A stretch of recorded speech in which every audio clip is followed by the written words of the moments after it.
어떤 사람들은 기도를 단지 하나님 앞에 드리는 청구 행위로 생각을 합니다. 마치 가정마다 매월 납부 고지서가 날아옵니다. 거기 전기요금이 됐든 도시가스 요금이 됐든 아파트 관리비가 됐든 이 청구 고지서가 날아옵니다. 그럼 어떻게 해야 됩니까? 고지서가 날아왔습니다. 전기요금을 내야 됩니까? 안 내야 됩니까? 내야 됩니다. 몇 개월 안 내면 전기 끊깁니다. 기도를 그렇게 생각한다는 거예요. 내가 고지서가 날아온 것처럼 내가 하나님 앞에 고지서를 보냈기 때문에 하나님은 그 고지서대로 나에게 응답을 해야 된다. 마땅히 주셔야 된다. 그렇게 막연하게 기대합니다. 그런 생각은 언제라도 우리 쪽에서 하나님 부르면, 내가 기도하면 하나님은 내 기도대로 반드시 응답해야 된다. 이런 생각을 가지고 있습니다. 그리고 내가 하나님 마음을 변화시킬 수 있다. 그렇게 생각합니다. 여러분, 지난주 공부할 때에 신앙과 미신의 차이가 뭐라 그랬습니까? 신앙과 미신은 뭡니까?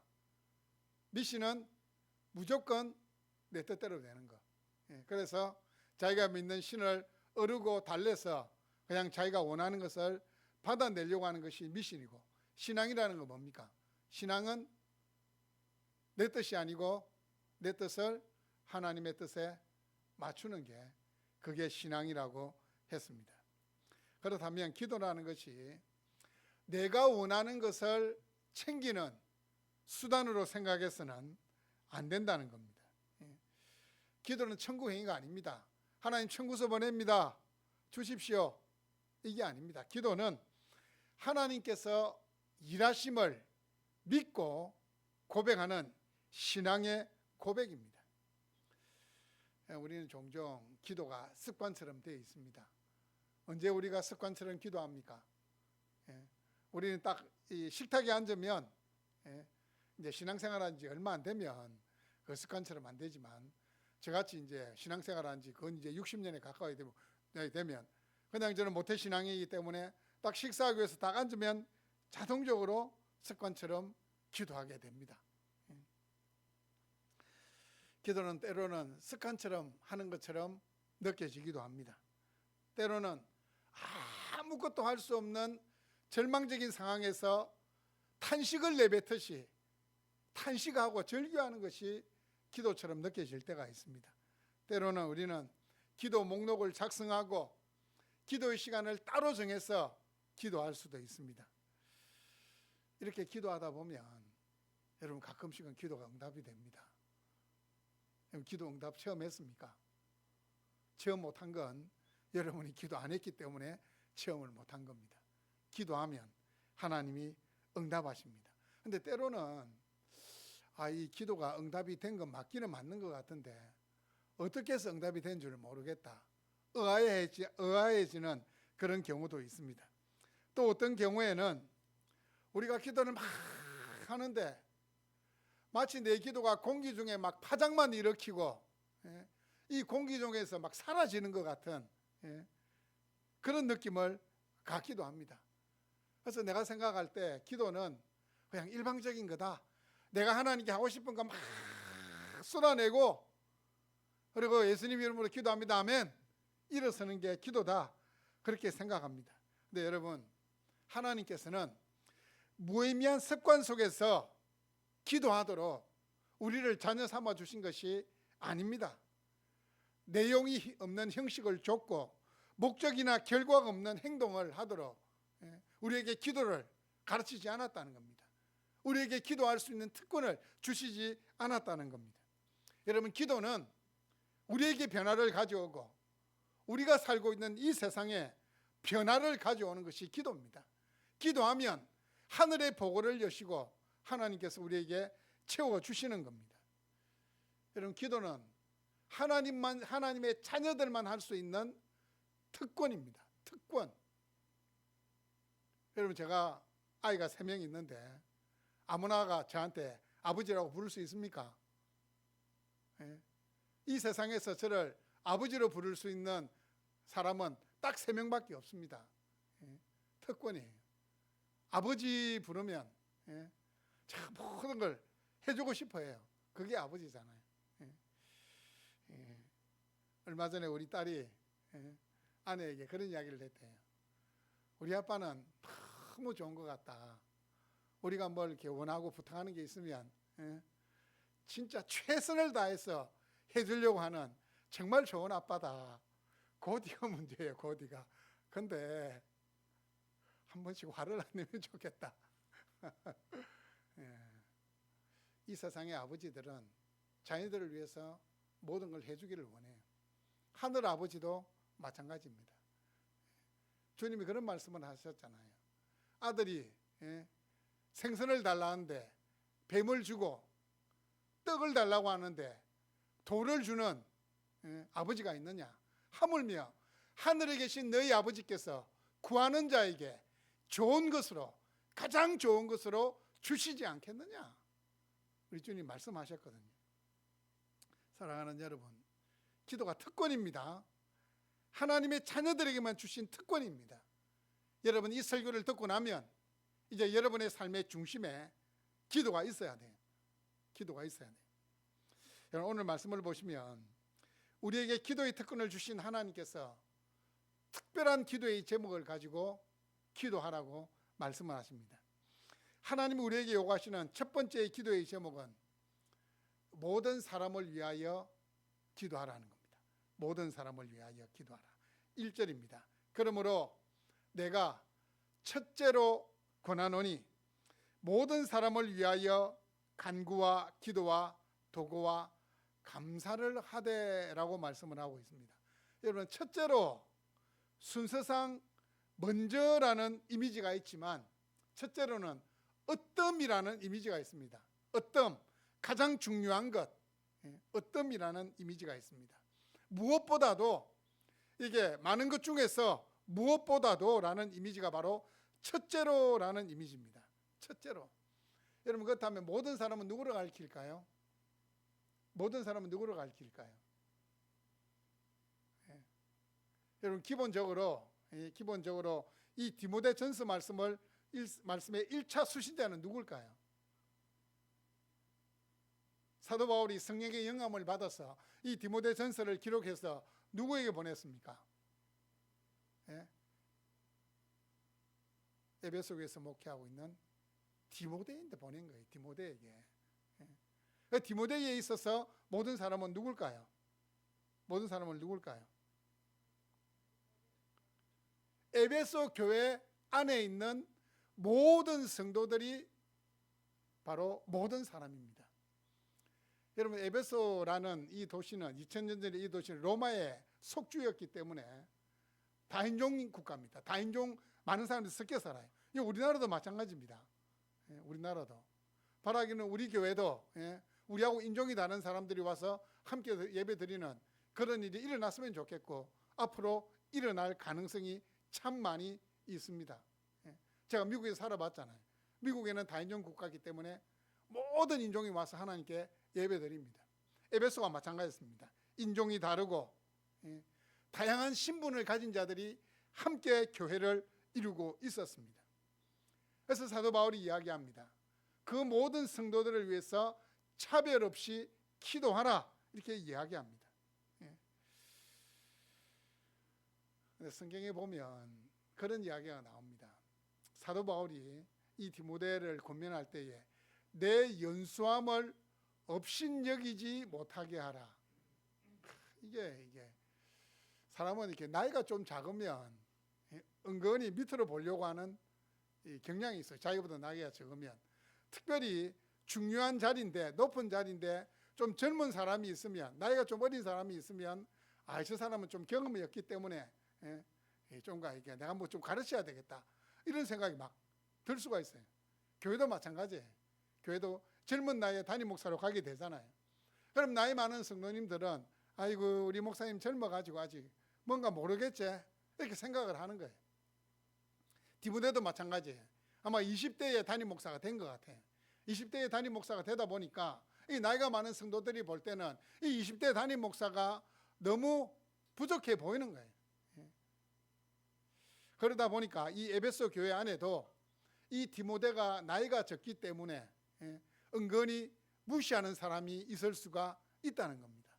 여러분, 사람은 이렇게 이 관계적인 이 동물이기 때문에 저 사람이 나를 싫어하면 그게 느껴질까요, 안 느껴질까요? 아무리 포장을 하려고 해도 그게 느껴져요. 나를 무시한다, 그게 느껴지는 겁니다. 그러면 아무리 목사라도 인간적으로 마음이 상하겠습니까, 안 상하겠습니까? 당연히 상하죠. 그럼 기도의 자리에 갔을 때에 그 사람을 위해서 기도가 쉽게 되겠습니까, 안 되겠습니까? 뭐 옛말에 미운 놈 떡 하나 더 주라고 기도를 따블로 해야 되는데 사람이면 그렇게 안 되는 거예요. 그래서 사도 바울이 이야기하는 거예요. 모든 사람을 위하여 기도하라. 너를 반대하는 사람, 너를 무시하는 사람, 너를 업신여기는 사람, 네가 나이가 어리다고 경험이 없다고 가르치려고 드는 사람, 네 마음을 아프게 하는 사람, 너에게 상처를 주는 사람, 그 다 포함해가 다 너의 양들이니까 그들을 위해서 기도하라고 그렇게 말씀을 하고 있습니다. 모든 성도들을 위하여 기도하라. 오늘 이게 첫째로는 저에게 주는 말씀이에요. 저는 여러분을 위해서 다 기도합니다. 다 기도해요. 여러분들은 저에게 소중한 분들이기 때문에 기도해요. 여러분도 마찬가지예요. 여러분도 주위에 있는 분들을 위해서 함께 기도를 해야 돼요. 그런데 사도 바울이 이 모든 사람들, 모든 성도들을 위해서 기도하는 구체적인 방법을 또 가르쳐 주고 있습니다. 그 방법이 뭐냐면 1절 말씀을 보십시오. 간구, 기도, 도고, 감사 이렇게 표현하는데 이 네 가지는 각기 다른 기도의 방법이라기보다는 제가 생각할 때는 기도의 단계입니다. 간구, 기도, 도고, 감사 이렇게 되어 있는데, 자, 기도의 첫 번째 단계가 뭡니까? 첫 번째 단계가 뭐가 되어 있습니까? 간구. 여러분, 간구라는 말이 무슨 말일까요? 간구. 그냥 쉽게 이야기하면 나에게 필요한 거 꼭 있어야 되는 것을 구하는 거예요. 구하는 거예요. 마치 아이들이 아빠에 가서 아빠 나 이거 사야 되는데 돈 좀 주세요 하듯이 자기에게 필요한 것을 구하는 것, 이게 기도에 있어서 이제 출발점이에요. 출발점. 이 간구가 출발점이 되는 겁니다. 이 하나님 앞에 간구한다는 것은, 하나님 앞에 무엇인가를 요구한다는 것은 나는 할 수 없지만 하나님은 하실 수 있다는 그 믿음이 전제가 된 거예요. 나는 무능하고 약해도 하나님은 전능하고 강하십니다. 기본적으로 이 신앙이 있으면 간구할 수 있는 거예요. 우리의 필요를 아시는 하나님께서는 우리가 간구할 때에 우리의 필요를 채워주시는 분임을 꼭 기억하세요. 여러분의 기도의 시작도 생각해 보면 이 간구에서 출발했습니다. 안 그렇습니까? 내 힘으로 할 수 없는 일을 딱 만나게 되었을 때 평소에 기도 안 하다가 하나님 도와주셔야 됩니다 하고 간구에서 기도가 출발하는 겁니다. 여러분, 기도의 두 번째 단계가 뭡니까? 그건 기도라고 해요. 기도라고 이야기하고 있는데 이 기도라는 게 뭘까요? 이 기도는 하나님과의 관계를 보여주는 거예요. 여러분, 기도의 정의가 뭐라고 그랬습니까? 기도는 하나님과 뭐 하는 거라고 그랬습니까? 대화하는 거라고 했습니다. 하나님과 대화하는 것. 그러면 기도한다, 이건 하나님과 대화하는 거고, 하나님과 대화한다는 것은 하나님과 관계를 맺는 거고, 하나님과 관계를 맺는다는 것은 교제하는 거예요. 교제하는 겁니다. 필요를 위해 간구하는 기도를, 이 간구를 넘어서 기도의 단계를 들어간다는 것은 하나님과의 친밀함을 내가 원한다는 거예요. 또 이 기도의 단계는 내가 필요할 때만 구하는 그 기도의 단계를 넘어서서 정해진 시간을 두고, 시간을 정해놓고 기도하는 것이 바로 이 기도에 들어가는 겁니다. 여러분, 사랑하는 사람, 여러분 결혼하기 전에 연애 결혼했으면은 사랑하는 사람이 있으면 그 사람하고 만나서 끊임없이 대화하고 또 대화 나누고 싶잖아요. 마찬가지예요. 하나님의 사랑을 깨닫게 되면 기도하고 싶은 마음이 생기는 거예요. 하나님과 대화하고 싶은 마음이 생기는 거예요. 이 기도의 단계는 이제 기도의 능력을 아는 거예요. 간구해서 응답받게 되면 기도하게 되는 겁니다. 하나님과 규칙적인 교제의 시간을 가지게 되는 겁니다. 기도할 때마다 막 응답받고 기쁨을 누리는 것은 아니지만 이 하나님과 정기적인 만남이, 하나님과의 이 대화가 내 삶에 있어서 꼭 필요하다, 오늘 내 삶에 있어서 꼭 필요하다는 것을 느끼는 것이 기도의 단계입니다. 여러분, 우리가 기도하면서 하나님을 아버지라고 부를 때에 우리는 하나님과의 교제 속으로 들어간다는 사실을 기억하십시오. 세 번째 기도의 단계는 도고입니다. 도고. 이건 좀 들어보지 못한 말인데, 여러분, 도고라는 말이 무슨 말일까요? 도고. 도고. 도고. 도고 달라는 말일까요? 도고라는 말은 다른 사람을 위해서 기도하는 겁니다. 도고. 다른 사람을 위해서 기도하는 것. 우리는 다른 사람을 위해서 기도하는 것을 뭐라고 이야기합니까? 중보한다. 중보 기도한다. 그렇게 이야기를 합니다. 우리의 기도가 깊어지고 우리의 기도가 넓어지고 응답을 체험하고 하나님과 교제하는 것이 중요하다는 것을 깨닫게 되면 자신도 모르게 이 도고로 나아갑니다. 그냥 내 주위에 있는 사람들이 생각나고 그 친구하고 대화할 때 친구가 그런 어려움을 겪고 있다는 그 사실을 알게 되어 그 사람을 위해서 기도하게 되고, 또 뉴스를 봤는데 어떤 사건 사고로 인해서 고통받고 있는 사람, 아니면 제3세계이지만 우리 지구 반대편에 있는 아프리카 같은 제3세계에서 고통받고 있는 그 사람들을 위해서 기도할 마음이 생긴다는 거예요. 뿐만 아니라 신앙을 지키기 위해서 목숨마저도 위협받고 있는 그 하나님의 자녀들을 위해서 기도할 수 있는 마음이 자연적으로 생기는 거예요. 간구의 단계를 지나 기도의 은혜를 막 누리게 되면 이 도고의 기쁨을, 이 도고의 중요성을 알게 되는 겁니다. 여러분, 지금 어디 있습니까? 간구에 있습니까? 기도에 있습니까? 도고에 있습니까? 내가 간구에 그치고 있다면 기도의 단계로 들어가야 되고, 내가 기도하는 이 단계에 있다면 내가 도구하는 단계로 들어가야 돼요. 여러분, 네 번째 단계는 뭐라 그랬습니까? 보십시오. 네 번째 단계가 뭡니까? 감사라고 이야기합니다. 감사. 간구, 기도, 도구의 제례를 지나게 되면 자연스럽게 도착하는 것이 감사의 자리입니다. 우주의 창조자요 만물의 섭리자이신 그 하나님과 내가 교제를 할 수 있다는 것이, 그 하나님께 내가 하나님과 대화를 할 수 있다는 것이, 그게 뭡니까? 엄청난 감사의 제목이고 특권이 아닙니까? 이 사실을 깨닫게 되면 우리 기도는 그냥 자연스럽게 감사로 마무리되는 겁니다. 그래서 찬송가 364장 1절에 보면 이렇게 찬양합니다. 내 기도하는 그 시간, 그때가 가장 즐겁다. 이게 어떤 단계냐? 이게 감사의 단계예요. 내 기도하는 그 시간, 그때가 가장 즐겁다. 기도의 즐거움을 깨닫는 것이 이 감사의 단계입니다. 여러분, 우리의 기도는 간구로 출발합니다. 간구로 출발한 그 기도는 응답의 기쁨을 누리면서 기도의 단계로 나아갑니다. 규칙적으로, 정기적으로 하나님과의 만남을 가지게 됩니다. 그러다 보면 우리의 기도가 깊어지고 넓어지면서 우리는 자연스럽게 다른 사람을 나의 기도의 속으로 품게 됩니다. 그리고 이 도구의 단계를 거치게 되고, 이 도구가 다른 사람을 위해서 기도했더니 하나님께서 응답해 주시는 것을 깨닫게 될 때에 우리는 이 기도가 즐거움이 되는 거예요. 하나님과 만나는 시간이 세상에서 가장 즐거운 시간이 되는 겁니다. 사랑하는 여러분, 기도할 수 있다는 것이 기쁨이 되고 감사의 제목이 되는 여러분 될 수 있기를 바랍니다. 간구의 단계를 지나서 꼭 여러분 모두가 감사의 단계로 나아갈 수 있기를 바랍니다. 하나님께서 우리에게 요구하시는 두 번째 기도의 제목은 위정자들을 위해서 기도하라는 겁니다. 임금들과 높은 지위에 있는 모든 사람을 위하여 기도하라. 그런데 여러분, 이 성경이 기록되던 이 시대에 이 말씀은 상당히 충격적인 말씀입니다. 왜 그런지 아십니까? 여러분, 이 성경이 이 디모데전서가 기록되던 시대에 거의 유럽은 이 로마가 지배하는, 그리고 이스라엘도 팔레스타인 로마가 지배하고 있었어요. 이 로마가 지배하고 있었는데 이때 로마의 황제가 누군지 아십니까?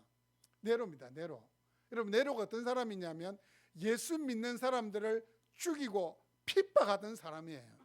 뿐만 아니고 뭐 에베소에 있는 뭐 에베소 주를 다스리는 그 뭐 주 관리 감독 뭐 총독이든 아니면 팔레스틴을 다스리고 있던 총독이든 이스라엘을 다스리는 이 분봉왕이든 절대 그 당시 기독교에 대해서 우호적이지 않았어요. 그런데 사도 바울이 뭐라고 합니까? 그 높은 권세를 위해서, 위정자들을 위해서 어떻게 해요? 기도하라, 이렇게 이야기하고 있습니다. 기도하라. 이 충격적인 말씀이지만 사도 바울은 당시 성도들을 위해서, 임금들과 높은 지위에 있는 모든 사람을 위하여 기도하라고 말씀하고 있어요. 왜 그런가 하면 이는 우리가 모든 경건과 단정함으로 고요하고 평안한 생활을 하려 함이라. 고요라는 것은 이 외적인 겁니다. 외적으로 평안한 게 고요고, 평안이라는 것은 뭡니까? 내적인 겁니다. 내적으로 근심이 없는 겁니다. 바깥이나 안이나 다 이 문제되는 것이 없이 우리가 신앙생활을 할 수 있도록 어떻게 해요? 임금들과 높은 지위에 있는 자들을 위해서 기도하라는 겁니다. 왜 그렇습니까? 왜 그렇습니까? 이 위정자들은, 이 임금이나 위정자들은 권세를 가졌잖아요. 이 사람들이 판단을 잘못하거나 이 아니면 악한 이 습관들이 나와가지고 잘못된 다스림을 하게 되면 어떻게 됩니까? 자기만 고통받는 것이 아니고 온 나라 온 백성이 고통을 받게 되는 거예요. 그래서 기도하라고 이야기하는 거예요. 여러분, 지금 우리 대한민국 이 정치적인 견해로 보수와 진보, 이 정치적인 견해가 다르면 마치 막 철천지 원수를 만난 것처럼 막 서로를 막 잡아먹지 못해서 안달이 됐어요. 지금 안달이 됐어요.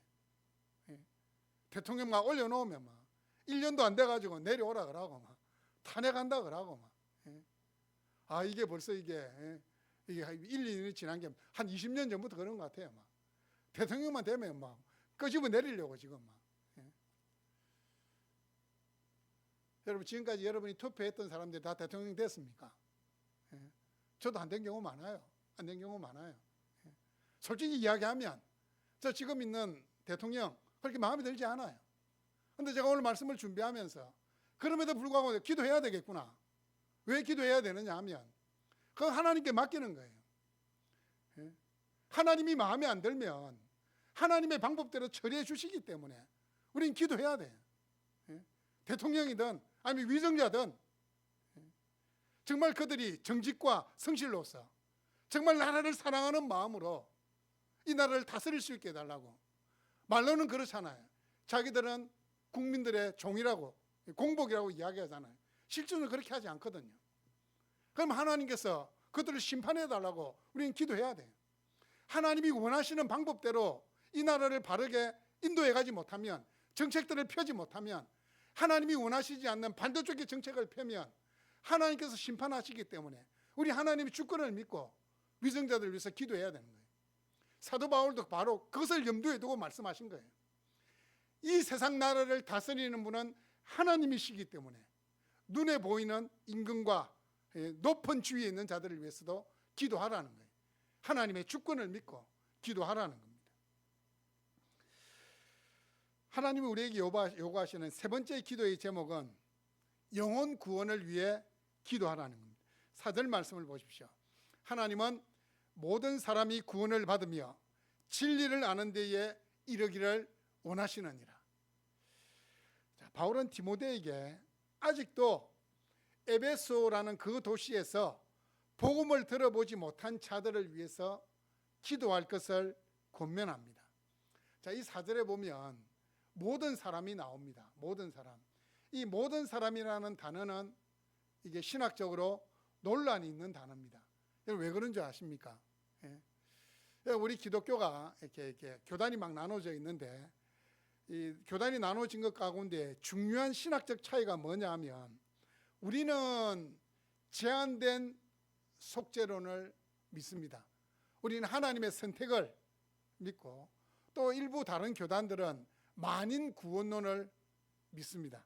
이게 뭔가 하면 예수님이 십자가에 달리신 것은 이 세상에 있는 모든 사람을 위해서 십자가에 피 흘려 죽으셨다, 그렇게 생각하는 일부 교단들이 있고, 우리 교단은, 우리 고신교단은 아니다, 예수님이 십자가에 달리신 것은 창세전에 택하신 자들을 위해서 달리신 것이다. 제한된 속죄예요. 예수님의 속죄는 딱 자신의 백성들만을 위해서 피를 흘리신 거예요. 피를 흘리신 거예요. 뭐는 게 맞는 것 같습니까? 세상에 있는 모든 사람들을 위해서 우리 예수님이 돌아가신 거예요? 십자가에 달리신 거예요? 아니면 선택하신 사람들만 위해서 예수님께 십자가에 돌아가신 거예요? 그럼 제가 반대로 질문해 볼게요.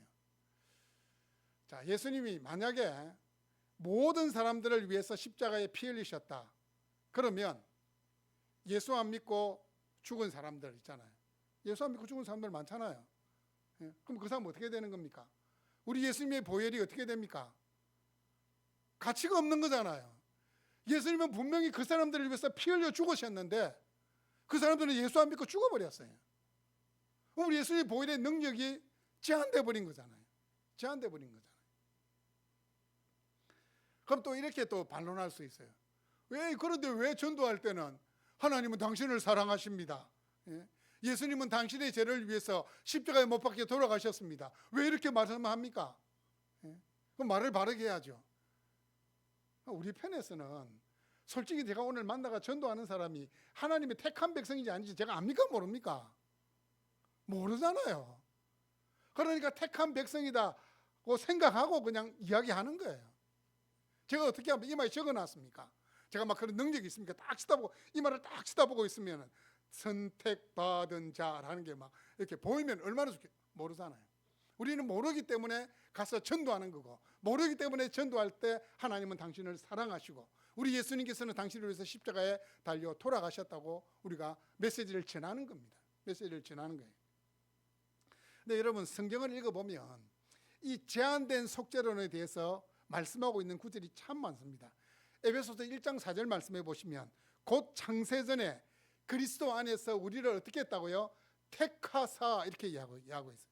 베드로전서 1장 2절 곧 하나님 아버지와 미리 하심을 따라 성령이 거룩하게 하심으로 순종함과 예수 그리스도의 핏부림을 얻기 위하여 택하심을 받은 자들에게 편지하노니, 예수 그리스도의 핏부림을 얻기 위하여 어떤 자들요?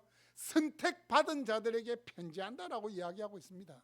사도행전 13장 28절 영생을 주시기로 작정된 자들은 다 믿더라. 하나님의 선택받은 자들은 다 믿더라, 그렇게 말씀하시는 거예요. 사도행전 18장 10절 이 성중에 내 백성이 많음이라. 여러분, 결정적으로 예수라는 이름의 뜻을 보면 우리 예수님의 십자가의 피 흘림은 제한된 속죄임을 알 수 있습니다. 이는 그가 자기 백성을 그들의 죄에서 구원할 차이심이라. 논란의 여지가 어디 있습니까? 예수님의 이름을 보면 아는데 예수님이 어떻게 해요? 자기 백성을 구원할 자예요. 자기 백성을. 그러므로 오늘 본문이 말씀하는 모든 사람은 인종, 신분, 빈부의 구별 없이 하나님께서 선택하신 모든 사람을 지칭합니다. 에베소라는 그 거대한 도시에 살고 있는 사람들 가운데에 하나님이 선택받은 자들을 위해서 기도하라는 겁니다. 여러분, 아직까지 복음의 문이 닫혀 있는 나라와 민족들을 위해서도 기도해 주시기를 바랍니다. 여러분, 하나님의 선택받은 자들은 우리 대한민국만 있는 게 아닙니다. 필리핀에도 있고 태국에도 있고 중국에도 있고 심지어는 전 세계에서 가장 폐쇄적인 나라 북한에도 하나님이 선택하신 하나님의 백성들이 있습니다. 뿐만 아니고 종교의 자유가 없는 모슬렘권에도 하나님께서 선택하신 하나님의 자녀들이 있습니다. 요한계시록을 읽어보시면 마지막 날에 우리 주 예수 그리스도께서 나오는 모든 방언과 족속 가운데서 하나님의 백성들이 일어나고 있습니다. 각 지파마다 1만 2천 명씩 14만 4천. 이것은 모든 언어와 종족과 방언, 민족을 다 초월해서 하나님께서 공히 자신의 백성들을 불러주시고 구원해 주신다는 것을 말씀하고 있는 겁니다. 사랑하는 여러분, 여러분의 자신이 울타리에 갇혀 있는 왜소한 그리스도인들이 아니라 만유의 주 되시는 하나님을 믿는 자녀들답게 세계를 품고 기도할 수 있기를 바랍니다. 뿐만 아니고 특별히 여러분의 가족들 중에서 믿지 않는 자들이 있다면 여러분의 가족을 가슴에 품고 기도하시기를 바랍니다. 왜냐하면 사도행전 16장 31절 말씀에 보니까 주 예수를 믿으라 그리하면 너와 내 집이 구원을 얻으리라 라고 말씀을 하고 있기 때문입니다. 사랑하는 여러분, 기도는 우리가 무언가를 얻어내기 위한 수단이 아니라 하나님과 함께 살아갈 수 있는 특권이라는 사실을 기억하십시오. 우리는 기도를 통해 하나님의 뜻을 움직이는 사람이 아니라 하나님의 뜻 안으로 들어가는 사람들입니다.